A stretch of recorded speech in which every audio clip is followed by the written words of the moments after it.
Bonjour à tous, j'espère que vous allez excellemment bien et aujourd'hui on parle cyclisme, débrief numéro 4 de ce Giro. On va revenir sur l'étape numéro 4 et puis on parlera du profil de l'étape numéro 5, l'étape donc de cet après-midi. Bon, petit indice, c'est pas vraiment fait pour les grimpeurs. Alors l'étape numéro 4, c'est-à-dire l'étape d'hier, elle partait d'Orbetello pour nous emmener du côté de Frascati, 232 km. C'était l'une des plus longues étapes de ce Giro. Alors pendant 220 km, il ne s'est pas passé grand-chose. Et puis dans les 10 derniers kilomètres, ça a été assez spectaculaire, surtout à partir des 6 derniers. 3 coureurs échappés qui sont partis au kilomètre 1. Qui sont partis en tout début de journée. On avait 3 coureurs italiens et 3 coureurs d'équipe italienne de deuxième division, des équipes invitées. Le premier, c'était Damiano Cima de la Nippo Vini Fantini qui cédera le plus vite, à peu près 22 km de l'arrivée. On avait Marco Frapporti, coureur d'expérience, l'italien de Androni Giocattoli, et puis Mirko Maestri, là encore, également un autre coureur italien d'expérience qui était du côté de la Bardiani.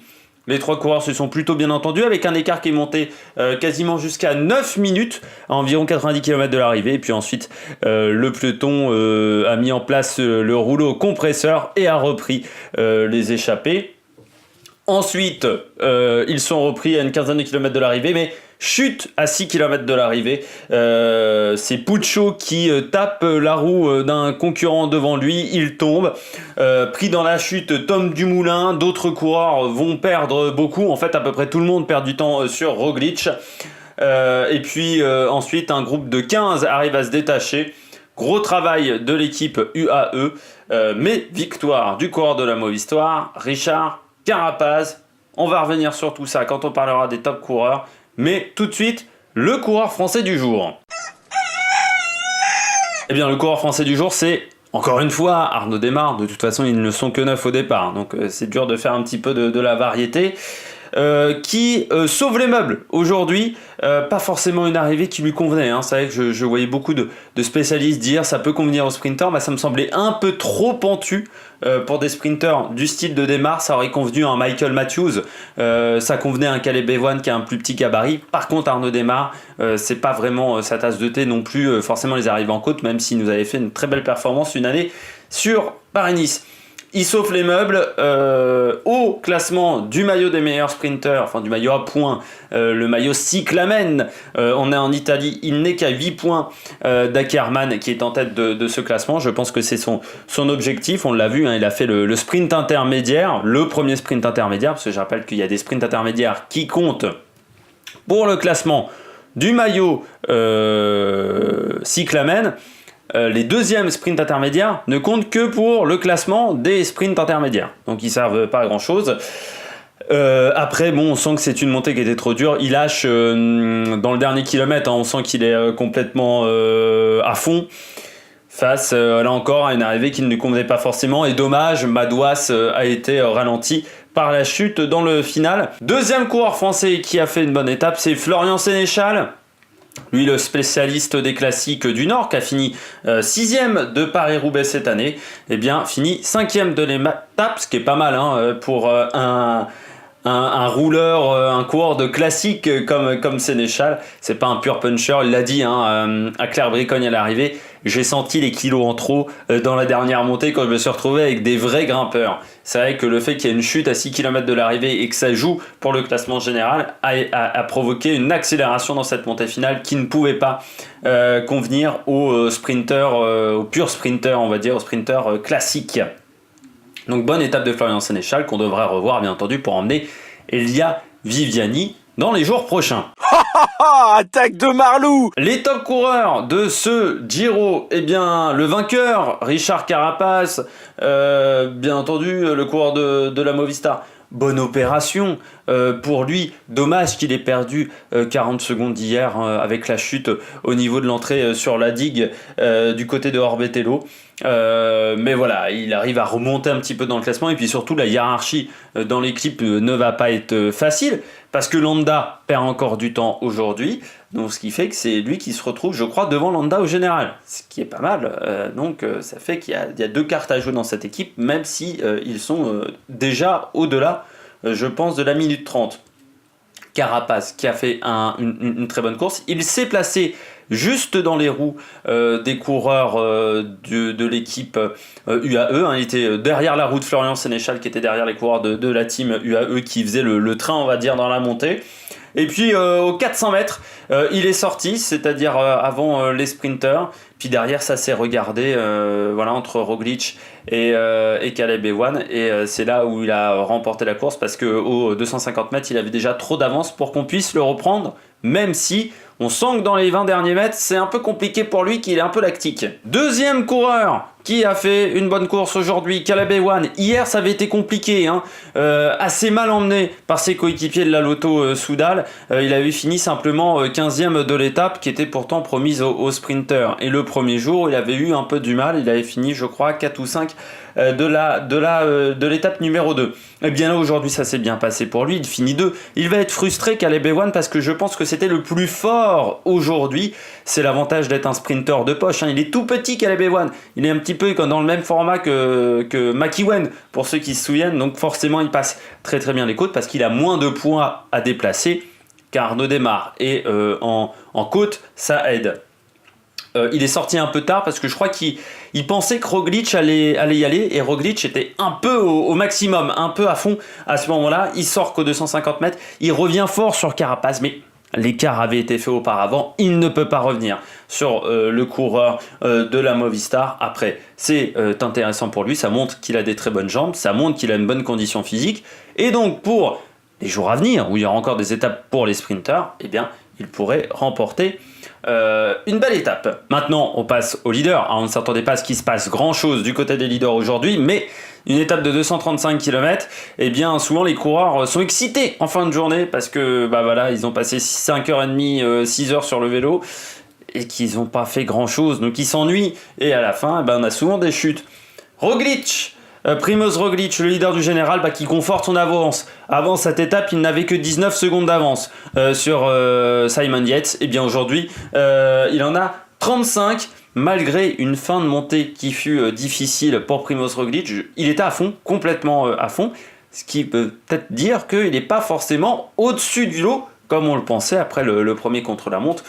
Après, il y aura quand même, avant la première grosse étape de montagne, qui sera l'étape 13, un contre-la-montre à Saint-Marin, où il pourrait prendre énormément d'avance ce jour-là, Primož Roglic.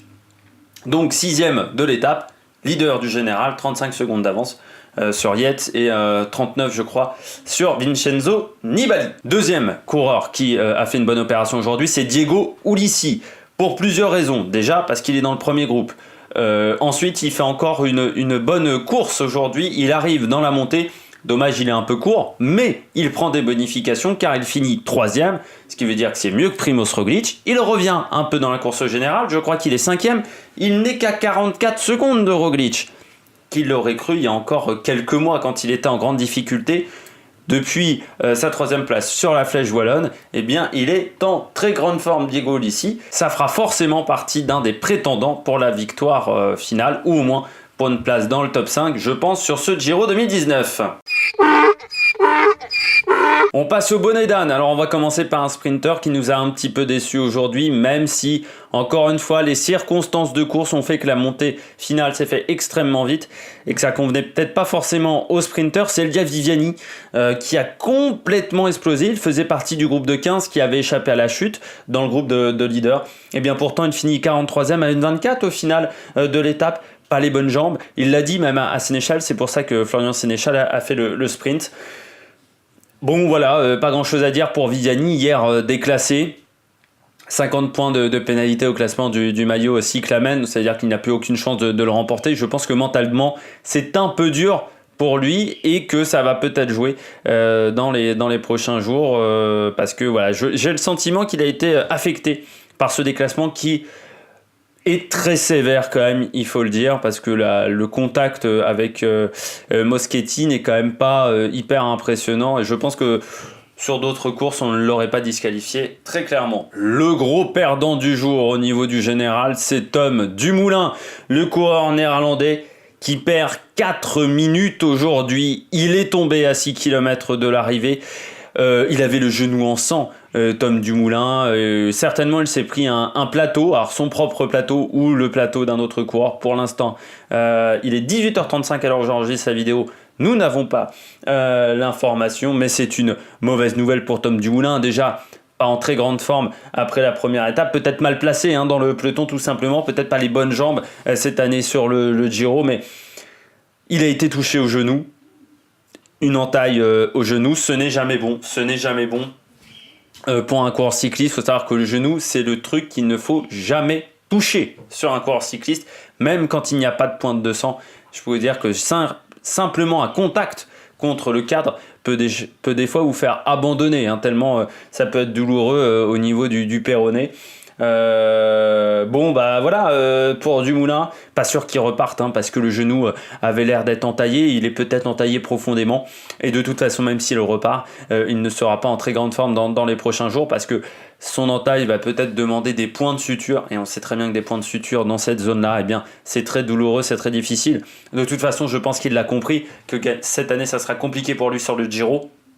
Parce qu'il n'est pas reparti tout de suite, peut-être parce que la douleur était trop vive. Il faut savoir que c'est un coureur cycliste, dès qu'il tombe, il a envie de se relever. Ça n'a pas l'air d'avoir été le cas pour Tom Dumoulin. Et puis surtout, c'est toujours compliqué pour un coureur de ce type quand il tombe et quand il se fait vraiment mal. Parce que voilà, il perd tout de suite de la confiance et la confiance pour un coureur, pour le général, c'est très important.